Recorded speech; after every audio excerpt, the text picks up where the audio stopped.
ఇక్కడ వచ్చేసినటువంటి మీడియా మిత్రులకు మా టీం మెంబర్స్ కి అందరికీ నమస్కారం.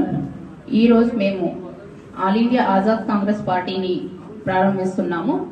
2014లోనే మేము ఒక పొలిటికల్ పార్టీని రిజిస్టర్ చేశాము. కానీ కొన్ని కారణాల వల్ల 2019 మరియు 2024లో మేము ఎలక్షన్ లో కంటెస్ట్ చేయలేకపోయాము. కానీ ఇప్పుడు all India Azad Congress party active గా పాలిటిక్స్ లో ఎంటర్ అవుతుంది. మేము రావడానికి కారణం మైనారిటీస్ పై జరుగుతున్న అన్యాయం ముస్లిం మైనారిటీసే కాకుండా దేశంలో అన్ని మైనారిటీస్ పై జరుగుతున్న అన్యాయాన్ని అణిచివేయడానికి హిందూ ముస్లింల మధ్య కుల మతాల భేదాలు, కుల మతంలో కొందరు దుష్ట శక్తులు కులముల మధ్య మతాల మధ్య చిచ్చు పెట్టి విద్వేషాన్ని రెచ్చగొడుతున్న అలాంటి అన్ని పార్టీలకు మేము వ్యతిరేకిస్తున్నాము. మేము all India Azad Congress party తరఫున ఇలాంటి పార్టీకి వ్యతిరేకం.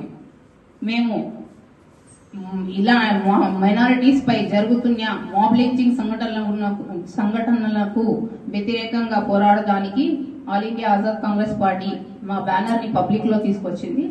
మా పార్టీ ఆఫీస్ ఇక్కడ బషీర్బాగ్ లో అవైలబుల్ ఉంది. మేము ఇక్కడ 24/7 అవైలబుల్ గా ఉంటాము. మీరు ఎప్పుడైనా మమ్మల్ని కాంటాక్ట్ చేయవచ్చు.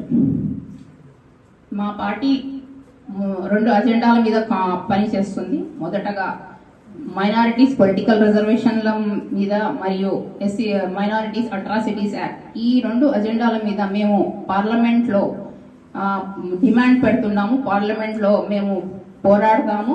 మా all India Azad Congress party తరఫున మేము ఎక్కడెక్కడ అన్యాయం జరిగిన చోట ప్రతి చోట మేము తిరిగి పౌరులకు న్యాయం జరిగేటట్లు చూస్తాము. Thank you.